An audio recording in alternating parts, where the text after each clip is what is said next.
preferences. Another thing to consider, sewing on sleeves is kind of a challenge sometimes, especially for those that are not aware of how to really make them work.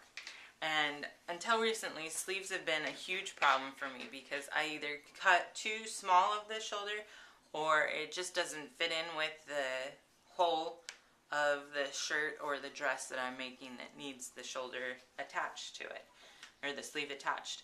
So what I would suggest doing for anybody that is not as confident is to go ahead, and I took this and I turned it inside out so that I was sewing like this. And what I did is I started pinning here so that the two seams that I had started aligned, and then I started pinning down this way, and then I came and started pinning down this way, and then I found the center so that it was like this, and I did a little overlap on the top so that it could round instead of just be a square or, you know, a solid sharp edge. I wanted it to round a little bit more and kind of form more to the shape of my shoulder. So then I did a little bit of an overlap down here, and I started unpinning one pin at a time to come back so that I could fold it over it itself again down here. So it's a little bit more work, but you'll get a better fitting sleeve on your shirt, I promise you. And so then you end up getting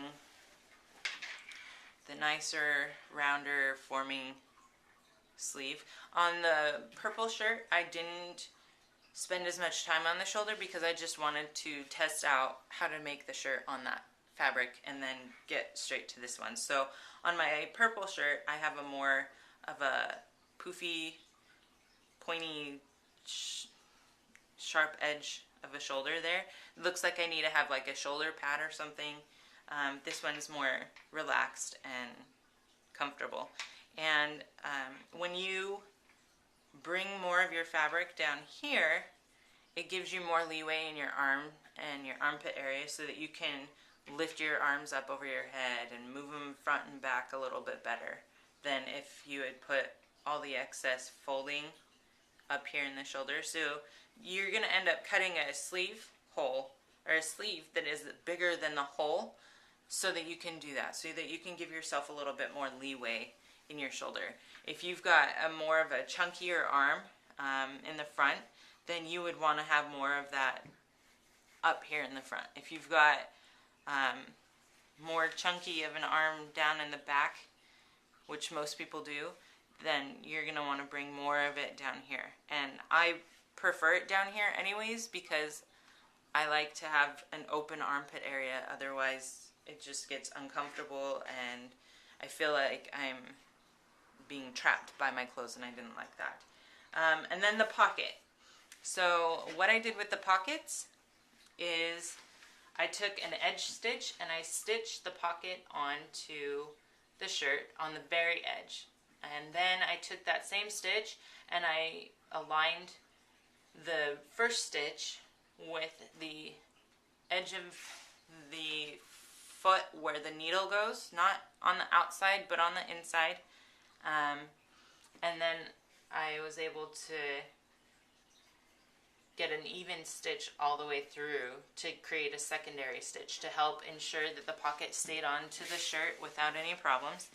And with this shirt, I had a bit of a problem because I'm one that likes to have everything line up, and so I was trying to make the lines on the pocket line up with the lines on the shirt, and when I originally pinned it to the shirt, it was. But as I was sewing, somehow the pieces kind of stretched and moved, and that was because I didn't have this bottom part pinned, and I was kind of just trying to go. And what I did is, this shirt, the pocket is double lined. And so what I did is I sewed this together, and then I sewed this together inside out. And then I flipped it over and folded this over here and ironed it to try and get a flatter edge. And so then I was trying to, as I was sewing this, I was trying to keep that edge underneath without having to go through and try and stitch over it again. With the purple shirt, it wasn't as big of a deal because I, again, didn't want to spend a whole lot of time working on it, and I ended up liking parts of the purple shirt better than I did with the other one. And as you can see, maybe, this shirt has more of a poof to the pocket, and this shirt is more flat with the pocket.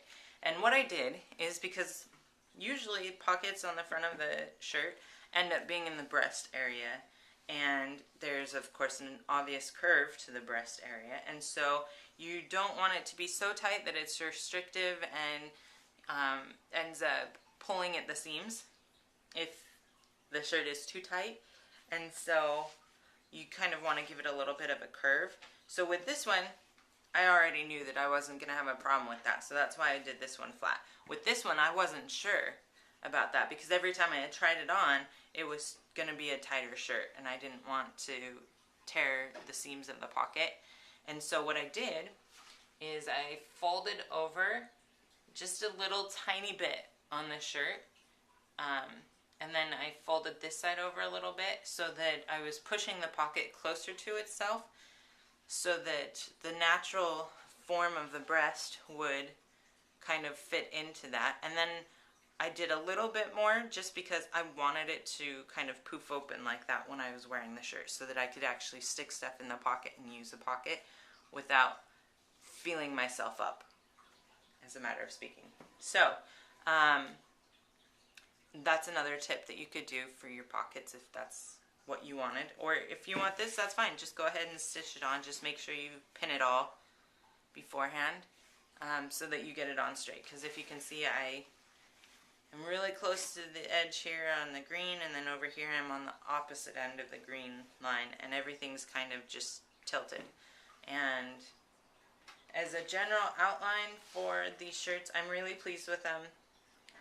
I'm actually quite surprised that they turned out as well as they did, with this being the first time I've sewed a successful shirt. I've made shirts in the past and they've never worked out. They've never been successful. They've all been ski-wampus in different sizes, and so this one is really good. I'm really excited about these, that I get to wear cute shirts now that actually fit me. And another thing that I did mention during the video at some point, I don't know if it's going to end up in the final cut, but I had mentioned that when I bought the pattern, I was about 2 sizes smaller than I am now. And as I was making the test shirt here, I kept trying it on and it was really tight fitting, and I was really afraid, actually, that the sleeves were not going to fit my arm in them because it was feeling very tight and restricted, and I was afraid I was going to have to give these shirts to somebody else when I was done because they weren't going to fit me. And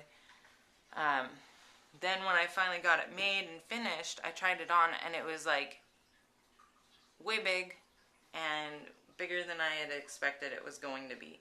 So something you can do to kind of adjust that and change that is when you're stitching up the side seams, you can always take in a shirt by stitching up the side.